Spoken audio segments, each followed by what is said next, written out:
পরে আমি তারা তখন বলছি যে ভাই আপনার চেহারাটা আমি চিনা রাখলাম, আপনার আমি জীবনও ভুলবো না, কিন্তু ওরা আমি পাইনি।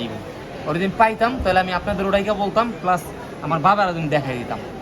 ঠিক আছে ভাই, সব আমলিগ তো খারাপ না ভাই, আমলিগ করলেই যে মানুষ খারাপ হয়ে যাবে এমন তো কোনো কথা না। আমার বাবার পথ আছে, আমার ভাইয়ের পথ আছে, আমার মার পথ আছে, কিন্তু তারা আমার সবসময় ভালো পথ নিয়ে দিতে চাইছে, কিন্তু আমলিগ আমার ভালো লাগে না। আমার যেটা মন থেকে ভালো লাগে না সেটা আমি কেন করবো?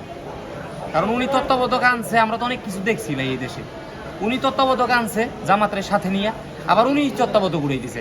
উনি মানে জিরমা, উনি বোরমা। এটা কোন ধরনের অভ্যাস? এটা তো ঠিক করতেছে না। আর আমার কথা হলো ভাই, ওনার মতো লোক যেন বাংলাদেশ আর কোনোদিন না ঢুকতে পারে, আর যদি ঢুকে তাহলে ওনার ফাঁসি দিতে হবে।